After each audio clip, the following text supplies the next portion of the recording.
เปิดภาพมาพี่น้องเอ้ยอยู่ที่บ้านบอตูนและน้องบองคือเก่าสบายดีเด้บาดีเดอร์สบายดีเด้อพ่อพี่น้องเบิดสุขุสุคนพี่น้องนะเมื่อนี้บ่ได้เดินทางไปกับเบาเมฆพี่น้องไงมาทางบ้านบ่สบายตื่นประมาณ12โมงรู้สึกว่าเป็นไข้หนาวรู้สึกว่าเป็นแบบนั้นแต่ว่ามื้อนี้ตากแดดเบิดมื้อนะพี่น้องอยู่บอนใดมีแดดเขาไปอยู่บอนหันเลย แต่ว่ายังไอเก่าอยู่ยังไงเพราะว่ากัน จักคนสั่ง4 คน 4 คนเลย พอดีบ่เจ็บซื้อน้ำมาให้ไอ้สร้างเพิ่นแต่เฮาซื้อเผื่อแล้วซื้อหาไปยายให้เพิ่นนี่เพิ่นเลือกก็กินเอง แต่ละลายเด้อ มีอยู่น้ำมะพร้าวตัวจะกินได้ มาเด้อ ให้ มาเด้อ ไปดีเด้อ ไปลงคลิปมา พูดอยู่ โอ้ไปซื้อเองบ่ ไอเจ็บ โอ้ยเนาะ ไปให้ ไหวเนาะมามื้อนั้น โทรศัพท์เลย เพื่อบ่ฮู้ว่าเพิ่นได้กิน ก็ได้นะไปกินระวังเด้อไม่ โอ้มามื้อนั้นมามื้อนี้ต่างกันยังไงมื้อนี้กับมื้อนั้น ในเอ็ด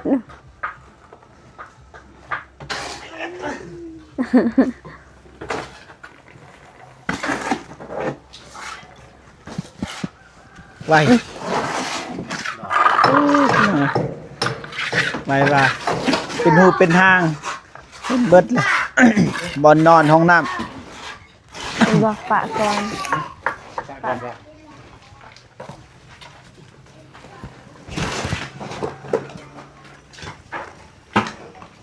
อ๋อห้องน้ำบ่นี่ แม่น อู้ก็พอดีเลยก็บ่ได้ใหญ่บ่ได้น้อยพอดีเลยพี่น้อง ทางนี้ก็อาบทางนั้นก็นั่งปัสสาวะ แมนแต่ว่าห้องน้ำเนี่ยมันมี2บอนมี2บอน อะไรซองบอล ตัวนี้เนี่ยห้องน้ำซุ่มโต๊ะ ฮะ ห้องน้ำซุ่มโต๊ะ อ๋อสปอร์ตในครอบครัว เฉพาะในคนในบ้านเลือกแค่คนลายมาใส่อยู่นี่ ตัวอย่างว่าบ่ทันเนาะอยู่นอกบ่ทัน แม่นแต่ก็มีอีกห้องน้ำหนึงเป็นห้องน้ำสาธารณะ หมู่ครูไป แมนห้องน้ำแบบว่าไปใส่ก็ได้นะ คอยไปก็ได้ แมนก็ผู้ใดมาลินมาเที่ยวมาอย่างเกนี้นะ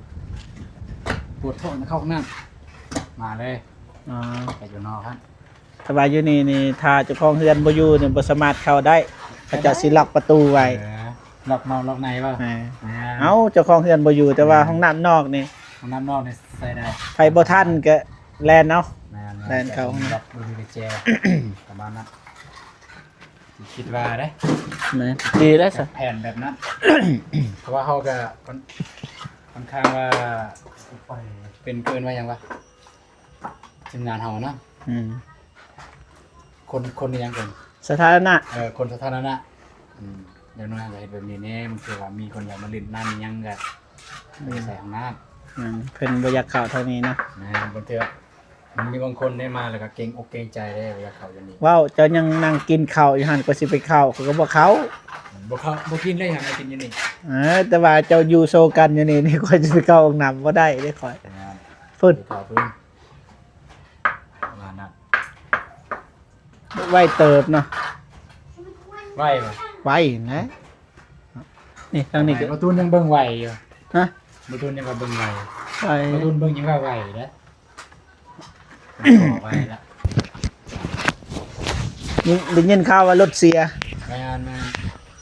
รถเสีย 5 คัน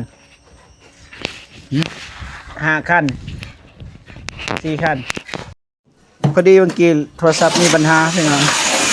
ตัดภาพมาอีก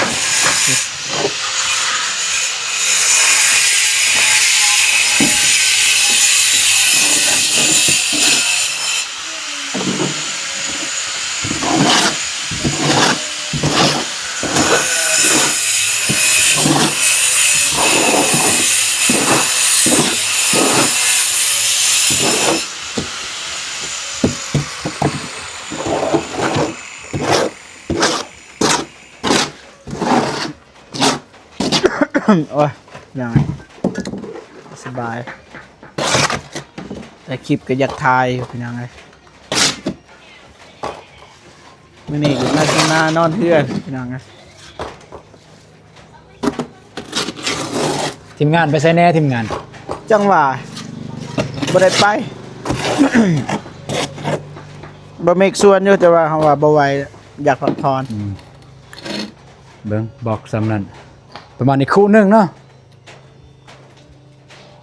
คนปูนคนทรายสำคู่หนึ่งแล้วก็2คู่พ่อบอกสำนี้น้อยจ้ายัง อยู่บนแดดนี่แหละ เขาถ่ายจะเว้าเลยก็ได้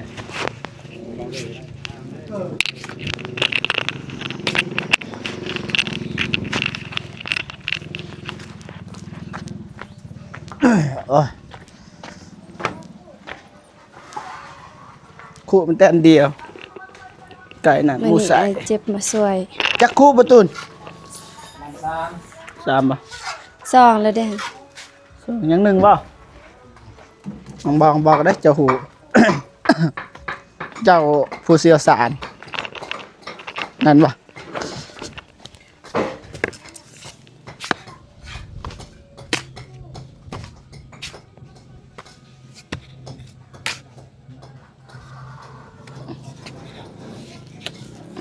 ป่ะ น้องบอก บ่ฮู้คือกัน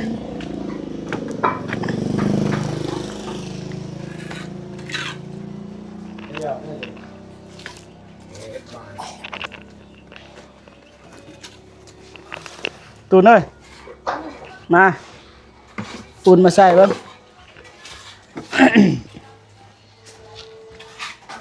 เอาปูนใส่ขยานผิดพลาดได้ใส่นี่เด้อนี่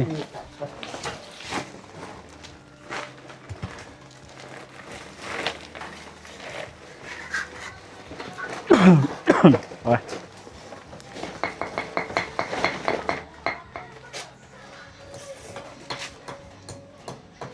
แจงป่ะแจงป่ะ แจ้ง มือกลองบอตูนยืม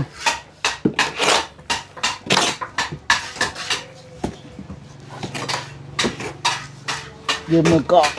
เจ้าบอตูน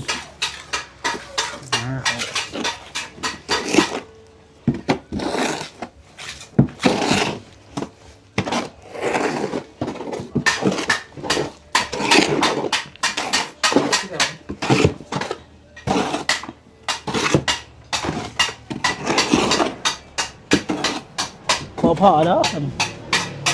บักเลยแต่ก่อน ไหวตัวตัวเสียนนี่วัดคอยเฮ็ดเทือนเจ้าแล้วไปก่อน่าสิเป็นอยู่บาทนั่น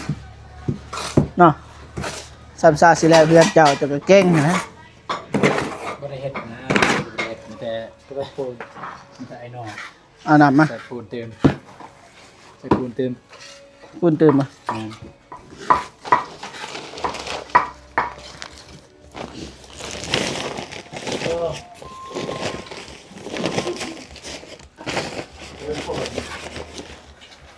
ผู้เชี่ยวชาญบ่มาบุกะใส่เลยพอป่ะไม่พอติฮะ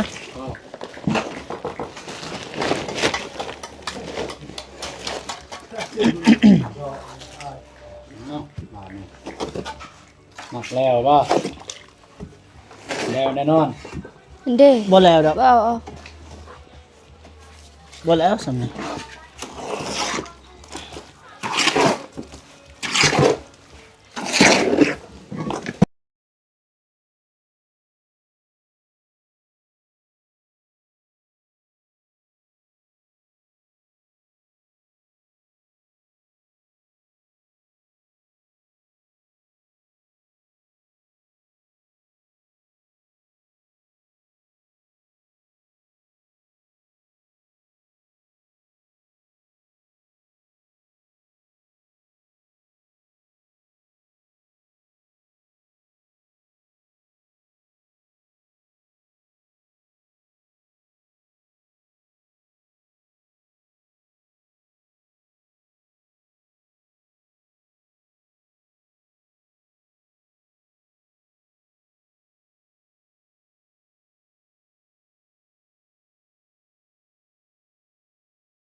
ก่อน7,000บ่โดยหมวยอีกแล้วอยู่ประมาณ อยู่ใส่ ประมาณ1,000เนาะประมาณ ที่เอาสุกก้อนหั่นบ่ เอา3,000ก้อน ในว่าตาง คิดว่า1,000ก้อนพอดี เหลือเลย เหลือ โอ้คันสิเฮ็ดห้องน้ำเป็นหยังก็เอาเพื่อไปก่อน ช่วยกัน กันอย่างเงี้ย พันก้อนก็ได้อะ เอา1,000 ด้วยมาส่งมื้อนี้เลยเด้อโดยจะบอนเก่านี่แหละเด้อใคร อันนั้นขายบอกอยู่ท่าแตง อืม สั่งบอกตื่นเด้บอกเบิดน่ะเด้อ สั่ง1,000ก้อนคิดว่าพอดีแล้วเพราะว่าบ่ตุนคิดว่าตัวสิกอแล้วนี่มันทันนะนี่ แม่นเพราะว่าหันก็ ยังไปกอเพิ่มกอ ก็ กอกันนี่ กันนี่เนี่ยยังหลายอ่ะบ่มีดอกคำว่าเรือแต่ว่าคำว่าบ่พอ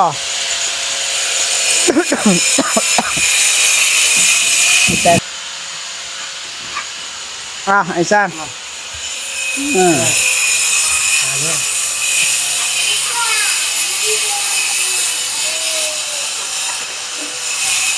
ปูนเบิดเด้อสั่งอาจารย์นายบอตูน อาจารย์ ของอาจารย์ ว่ามีคนจ้างมันจะให้มาซอย โอ้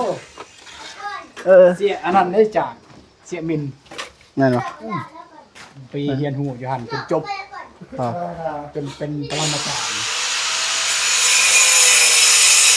เดี๋ยวใส่เสียกเลยนะก่อนอาจารย์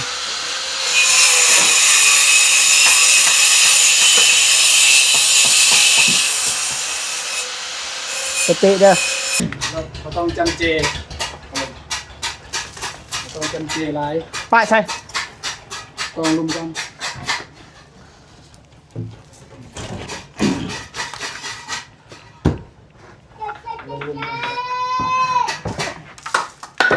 โอ้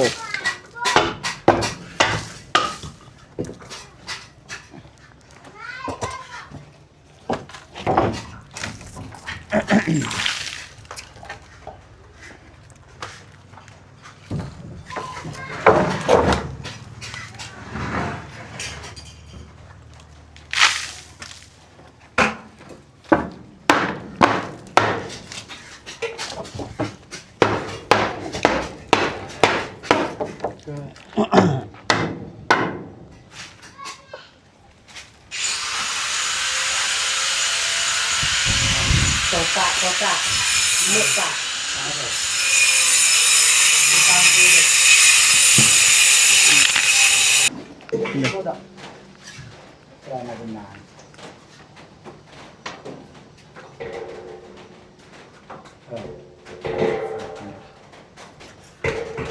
เต้ไม่เป็นเล่น ใส่น้องบองเป็นมือกลอง ใช่ไหม ท้ายแน่นป่ะ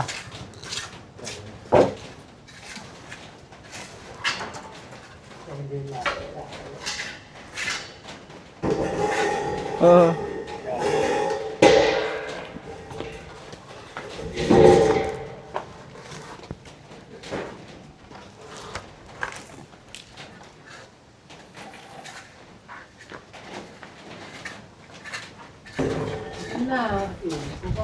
เยอะ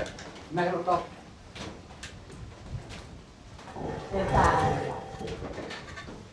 อะไร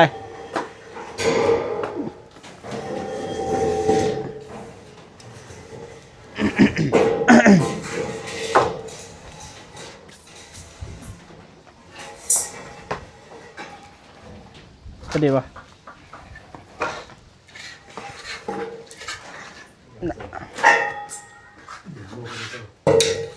เดี๋ยวโอ้ปีหน้าพลู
ส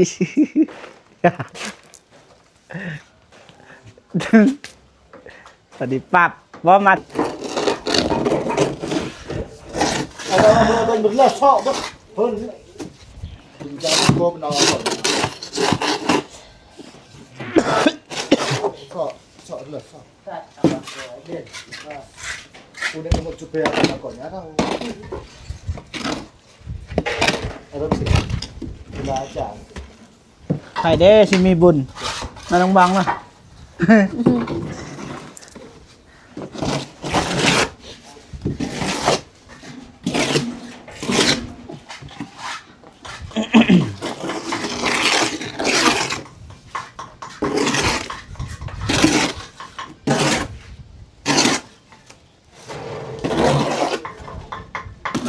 kho nó sao vậy kho đây đây thì sẽ đi cặp tụi lấy โบไผ่สอดบริเมียสัก ยังเป็นห่วงเนาะ เลย ยังห่วงกับความยันบ่ได้เมีย โอเคปับ สวยงามเลย ดีงามเลยไอ้สร้างตบเจือต้องหายบ่เอาเนาะสางนะเออเป๊ะบอกกับตัวนี้พอดีนี่ตัวนี้พอดีเลยไอ้อาชัยอาศัยกลางแห่จะหูบอาศัย อาศัย อะ อาศัย บประตูจะหูบอาศัย อาศัยขี้กาก บ่ เอ้าอาศัย นั่นบ่นี่นะตัวนี้นะอาศัย อาศัยว่าอาย่อยอาย่อย ไอ้ใหญ่ไอ้ใหญ่ โกยกระสุนมาจากยอกแล้วเพิ่นแห้งรถเสียใหม่ๆเป็นยอกหรือบ่ได้ เตะก็เยอะลายเนี่ยไอ้แล้วเตะ ôi ơi cái này nó cái này cái mưa cái này không gan ra cái loại sọ ăn nó bắp ปักแส่บ้านนี่ sọ ปักเซ่บานเลยในไม่เว้ย87 บ่ฮอดมือบ่ฮอดมือ มึงจะอ่านอ๋อ ไม่เว้ย89ไม่เหลือ89ลอยไปประมาณ200 ตับปรุงมาสองมาเอ้ยอยากเหลือ คำว่าหมื่นป่ะ 10,000กิโลนะ หมื่นกิโลมันต้องขี่2 ปีว้าว cua sọ phê บ่2 ปีแต่มาจอดซื้อนี่คือรถหน้าบ่าวนี่บ่ได้ขี่ได้ บอกเขาใหม่คือเจ้าขี่ตลอด2 ปี บ่เคยเตือน ไป เคยเตือน จะเบิ่งได้แต่เนอะเน็กน้ำหมดเรื่องน่ะไม่ใช่ บ่เครื่องเมาจะ มานัด นี่เครื่อง นะเบื้องนี่พอดีปั๊บตรวจบอกกับเบื้องนั่นจะใส่เบื้องนั่น cô nó phải làm chuột อ้าวตัวนี้ก็ได้อ่ะ พอได้ cô cắt khơi là hànhคือกาสัตว์ อยู่ลุมก็มีประโยชน์เด้อพี่น้องเด้อนี่ตัวนี้ เร็วแก่ ในสร้างเพิ่น จังแกร่แล้วใส่ สร้างจำเป็นไอ้ายบ่ตูนบ่อยากเข้ากล่องเอ้ยคนรอ มันดอกยังระดอก กูจ่อไปบ่กูจู่อ่ะ ก็ได้ คนใส่cái nước nọคนใส่ มันใส่กันยังไงก็อย่า ใส่cái nước nọคนใส่yên đó yên hàng của cha yên đây hàng nước nọ ทางใดก็ได้นะบ่เป็นหยังดินบอกมันจับเบิดน่ะ hỏi luôn nọ ปูนบ่ mình coi a nước nọ trời ตูนเอาขูดนะขูดอ้ายเจ้า à coi nước nọ đang khơi lâu พอเอาลาย กับไรเจ็บ trời phơi cắt bờ เกี่ยกินดอกยังโรยแต่ อาจารย์สกูไอ้ติดอยู่มาให้ phơi mặt đi กับคุณอาจารย์ง่อย cái dân bỏ nó sẽ dần tăng cấp hệ có gần to mà cái xỉa tư ổn đấy đấy รถบ่ฝนน่ะนะพอดีเขาเห็นบอลเขาจอดไว้นะถ้าเป็นค่อยนี่ค่อยบ่เอารถนี่เขาสิเฝ้าหลายคนตำรวจทหารอยู่เทิงอะนะ แต่ไปเลยรถแรงติดใจกับกูไอเอลอยู่มาให้รถซื้อมอง bữa đầu bên lật thì bực cạ ไหลก็ได้พอเป็น อันแหวนและแปร เอาแปรหรือโทษแปร กับแก ไปเลยไปกระเจงดอกไม่เจ็บใจ บาร์ขันมือไอ้ จะใส่ลายรถสร้างเป๊บ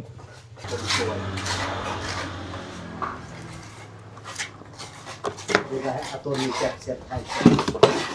มีสาเอาด้วยแบบโตเอาไปลงเรา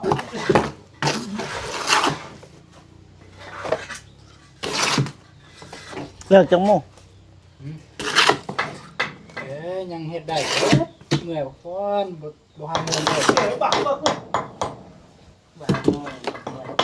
เอ็ด บ่มีกำลังใจและรถเสียเลย อันแกลบเลย เดินบอกเอาตูน บ่แล้วไง ก็ดีเลยนี่อยู่ลุ่มก็มีประโยชน์ อันโปร พระเจ้ามาโปรอีกกำลังเตก กูจะกูดูยง เอาโรคมันมียาเยอะ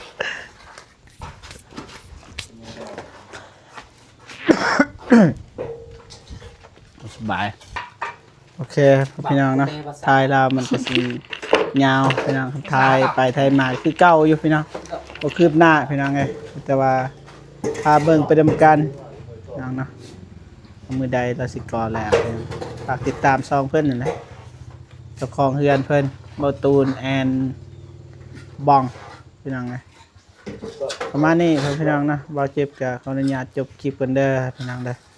เจอกันคลิปหน้านะจังได๋ก็ขอบคุณขอบใจขอบคุณทุกคนที่ทุกท่านเข้ามาให้กำลังใจตลอดมาพี่น้อง สบายปานใดนะเจอกันคลิปหน้าพี่น้องนะสำหรับคลิปนี้สบายดีเด้อพี่น้อง